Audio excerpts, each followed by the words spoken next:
My first experience with pets and salt was when we first had our first puppy, Trigby. When he was a baby, we let him outside after we had salted the sidewalks, and he proceeded to eat a bunch of salt, which at first we thought was cute, but then he came back inside and vomited everywhere. So definitely don't let your dogs eat a whole bunch of salt. It's not funny. We do try to avoid sidewalks where homeowners put out too much salt. Well, we definitely don't want to deter you from walking your dog during the winter.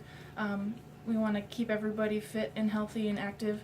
The primary problem that it causes, at least that we see most often, skin irritation, toes, feet, the mouth, if they're licking it.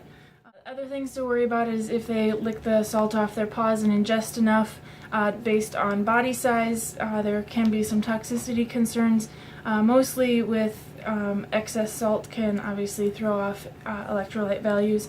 Things that you might see would be changes in blood pressure, hypotension, some cardiac arrhythmias. You may see vomiting, increased urination, increased thirst. Might even see some muscle tremors or seizures. So if you want to apply the wax, the easiest way I found, just take it in your hand. Have someone hold the dog if your dog is nervous. Just kind of smush a little on like that.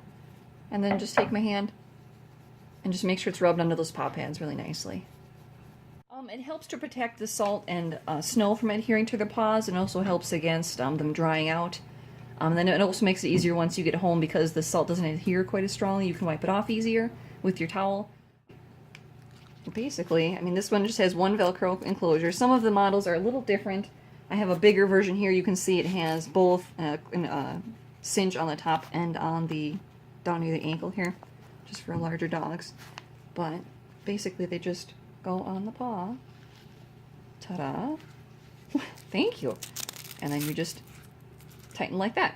But if you don't want to actually purchase anything, even just wiping off their feet with a towel when you come in after a walk, or even when they're out using the potty. Just wipe off their feet as best you can, and if they'll let you, get in between their toes. In between the toes. Just wiping off the paws may not be enough depending on your dog. They can get ice up their legs, on the back of their feet.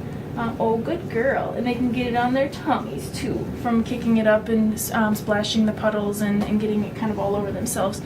To use less salt on your sidewalks, just try to be out there and get rid of as much of it as you can with shovels first off. Most of the time, if you can just get it off, it won't melt and then start to freeze on the ground, so you won't need as much salt. And then when you do come back with salt, you only need just the bare minimum on the sidewalk. You don't want to see large piles of salt all over. You don't need quite that much. And also, be aware of what temperature your salt is effective to. A lot of times, salt will only melt the ice down to a certain temperature, and if it's under that temperature, it has no effect at all. So when that happens, you'd be better off laying down like a sand. There are pet-friendly products, but the best way to know if it will be safe for your pets is to read the label, see what exactly is in there, and then if you have any questions based on that, you can call your veterinarian. I am not a veterinarian. Call your veterinarian.